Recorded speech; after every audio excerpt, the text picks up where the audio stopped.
Bismillahirrahmanirrahim. Assalamualaikum warahmatullahi wabarakatuh.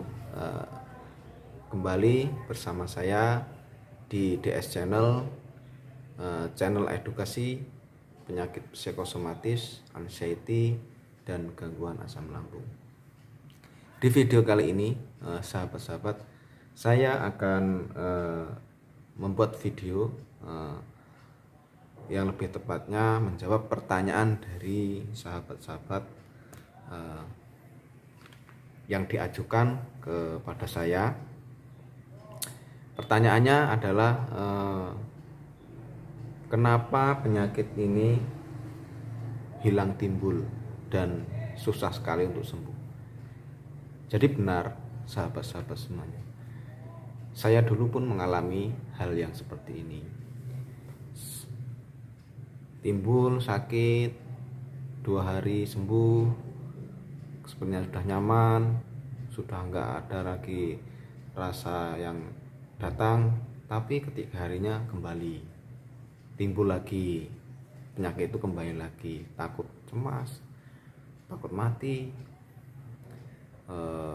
cemas berlebihan, kepala pusing, dada sesak, badan serasa bergoyang, terus mata ngebur, yang sering dada sebelah kiri ini kayak nyeri-nyeri itu, kemudian nafas pendek, telinga berdenging, kesemutan, terus kedutan, itu memang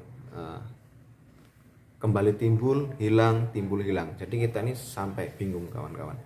Saya sempat bingung juga, penyakit ini gimana kan gitu, apa memang tidak bisa disembuhkan kan, seperti itu. Setelah saya pelajari, saya amati, sebenarnya penyakit ini memang jika pikiran kita terlalu terburu-buru untuk ingin sembuh, memang seperti itu. Jadi malah prosesnya semakin lama. Maksud saya begini kawan-kawan, kesembuhan dari penyakit ini tidak mudah seperti penyakit-penyakit lain. Penyakit ini perlu kesabaran, perlu ketelatenan, perlu pengorbanan, dan yang terpenting adalah kita harus menjalani proses ini sampai di mana kita bisa mengendalikan pikiran dan mengendalikan cemas, stres, dan yang lainnya. Itu pun kalau menurut saya, jika kita dari sekarang seandainya mulai merubah pola pikir kita, paling cepat itu 6 bulan baru bisa kita berpikir, baru bisa kita mengobati penyakit ini. Memang prosesnya lama, prosesnya bertahap, dan tidak semudah yang kita bayangkan. Jadi untuk sahabat-sahabat semuanya, apa yang perlu dilakukan? Yang perlu dilakukan, jangan terburu-buru untuk kita berpikir kita harus sembuh. Jangan. Kita santai, kita nikmati dulu proses dari rasa yang ada pada diri kita. Nah, disitulah keikhlasan kita harus kita tunjukkan, baru kita akan merasakan kesembuhan. Kenapa saya bilang seperti ini? Semakin kita ngotot, wah saya pengen sembuh ini, itu malah semakin membuat pikiran kita tegang, dan jika tidak mendapat kesembuhan dengan target yang kita inginkan, kita akan semakin stres. Jadi tips yang akan saya sampaikan ini adalah mengenai bagaimana cara kita mengelola stres, mengelola pikiran, mencoba sabar, dan berusaha untuk ikhlas. Jika kita sudah mampu mengendalikan semuanya, saya yakin sahabat-sahabat pasti akan sembuh. dan tidak akan timbul lagi, sembuh lagi, timbul lagi, sembuh lagi, timbul lagi. Itu tidak akan terjadi. Itu. Jadi untuk sahabat-sahabat semuanya, memang proses ini yang tersulit sahabat-sahabat, karena ini urusannya dengan pikiran, kesabaran, dan keikhlasan. Tidak semua orang memang bisa menjalankan proses ini. Hanya orang-orang tertentu dengan tingkat kesabaran dan keikhlasan yang baik, seperti itu. Tapi percayalah sahabat-sahabat, setelah proses ini kita jalani, insya Allah setelah pun kita sembuh, kita akan mendapat manfaat dari penyakit ini. Kenapa saya bilang seperti itu? Dulu waktu saya sakit, saya sempat berpikir kepada Allah, kok saya yang kena penyakit ini? Tapi sekarang setelah saya sembuh, saya bersyukur saya mendapat penyakit ini. Pasti teman-teman pikirannya jelek lagi, kok bersyukur, penyakit lo sakitnya kayak gitu, sakitnya luar biasa, menguras tenaga pikiran, gak sembuh-sembuh, kok bersyukur. Nah, baru saya akan jelaskan ini, orang-orang yang sembuh lah yang bisa merasakan hal yang saya ucapkan ini, yang dia bersyukur atas penyakit ini. Hanya orang-orang yang sembuh yang bisa berbicara seperti ini. Kenapa saya bilang seperti itu? Sebelum saya mendapat penyakit ini, saya tidak begitu menyayangi tubuh saya. Sifat saya luar biasa, keras, emosional tinggi, arogan, egois, pemarah, dan yang lainnya. Karena sebenarnya bisa dikatakan penyakit ini disebabkan oleh hal-hal yang seperti itu, seperti marah, terus egois, terus keras, emosional tinggi, ditambah tekanan-tekanan masalah yang ada di kehidupan kita. Seperti itu.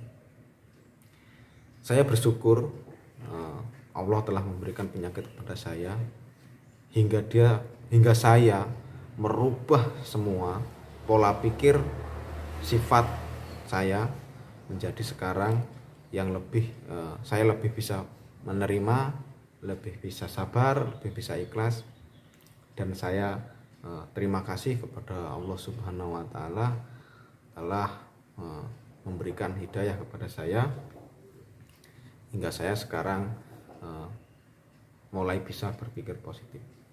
Jadi pikirannya tidak negatif terus. Tuh. Jika saya belum diberikan penyakit ini, mungkin saya belum bisa merubah emosional saya, terus pemarah saya, kan gitu, kasar. Jadi saya bersyukur, makanya saya sampaikan ke sahabat-sahabat, bersyukurlah kita ketika kita diberi penyakit, kemudian kita menyadari dan kita berubah menjadi orang yang lebih baik. Jangan sampai sahabat-sahabat kita diberi penyakit tapi malah kita tidak bisa menjadi orang lebih baik, malah menjadi sebaliknya, itu malah lebih rugi kan gitu. Jadi penyakit ini mengingatkan kita, kan teman-teman ingat bahwa penyakit ini selalu mengingatkan kita tentang kematian. Penyakit ini selalu mengingatkan kita tentang ketakutan. Jadi penting itu kawan, mengingat kematian itu sangat penting, karena setiap manusia yang ingat kematian pasti dia akan mengingat Tuhannya, dan dia akan kembali kepada Tuhannya, akan beribadah kepada Tuhannya. Itu penting sekali. Seandainya kita tidak ingat mati, maka kita akan jauh dari Tuhan. Itu sifat manusia, kan seperti itu.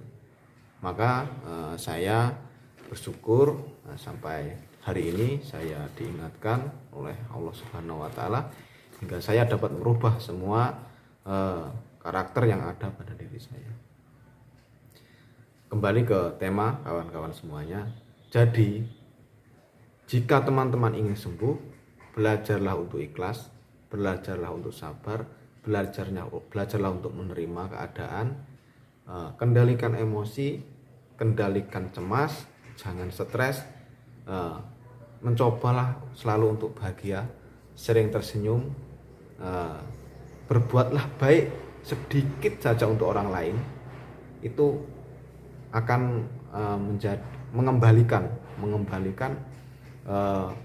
keyakinan kita gitu. Jadi cobalah ikuti apa yang saya katakan ini, insya Allah teman-teman bisa sembuh. Itu penyebab dari penyakit ini hilang timbul. Jadi kadang enak hari ini, besok kumat lagi, besok sembuh lagi, besok kumat lagi ya. Karena belum normalnya pengendalian pikiran, emosi, dan stres kita yang masih belum bisa dikendalikan gitu. Kalau masalah lambung sudah saya jelaskan di video-video saya sebelumnya. Jika penyakit lambung itu diobati sudah bertahun-tahun tidak bisa disembuhkan, tidak sembuh, berarti penyebabnya bukan dari lambung itu, tapi dari psikis kita. Karena sangat berkaitan antara psikis dan lambung dan kepala sangat berkaitan. Kenapa saya bilang seperti itu? Orang lapar pasti kepalanya akan pusing, dan orang yang stres pasti akan memproduksi asam lambung naik. Jadi ini sangat berkaitan. Jika kita sering stres, maka produksi asam lambung kita semakin tinggi. Jika kita lapar tidak makan, maka tersugesti lagi ke otak kita akan pusing. Itu memang seperti itu kan gitu.